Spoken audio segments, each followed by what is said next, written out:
Le Monaco Economic Board a pour mission de soutenir le développement des entreprises monégasques dans le monde et d'accompagner les investisseurs étrangers dans leur implantation en principauté. C'est pourquoi les Ambassadors Lunch permettent de mettre en lumière certains pays du globe en plein essor. Et ces derniers mois, le MEB s'est particulièrement intéressé aux pays de l'ancienne Europe de l'Est qui ont su réagir rapidement à la crise de 2008. Et c'est donc la Bosnie-Herzégovine qui était mise à l'honneur ce mercredi à l'Automobile Club.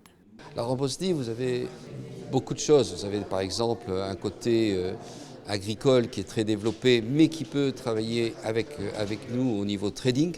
Et ça, c'est important, puisque c'est une de nos forces. Mais vous avez aussi d'autres atouts, par exemple tout ce qui est bien d'équipement, où on peut faire des relations, et aussi du tourisme, aussi bizarre que ça puisse paraître. C'est eux qui sont demandeurs, parce qu'en définitive, ce qui se passe actuellement, c'est que ce sont la plupart de ces pays qui sont demandeurs de rencontrer la principauté de Monaco. C'est une opportunité extraordinaire pour l'économie de la Bosnie et une opportunité majeure pour les investissements, car la Bosnie n'est pas un pays membre de l'Union européenne, mais elle n'en est pas moins un pays européen. Il serait donc de bon augure pour les personnes qui veulent investir de venir en Bosnie, car je vous prédis que dans les 10 prochaines années, elle rentrera dans l'Union européenne. Alors, pourquoi investir en Bosnie-Herzégovine ? Pour de nombreuses raisons.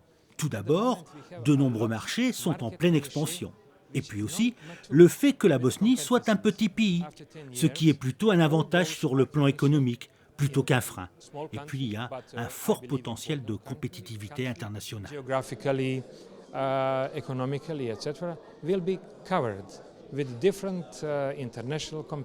Prochaine mission pour le Monaco Economic Board, le déplacement en Slovaquie et Moldavie la semaine prochaine, suivi d'une visite à Astana, au Kazakhstan, avant de se rendre à Tel Aviv au mois de juin.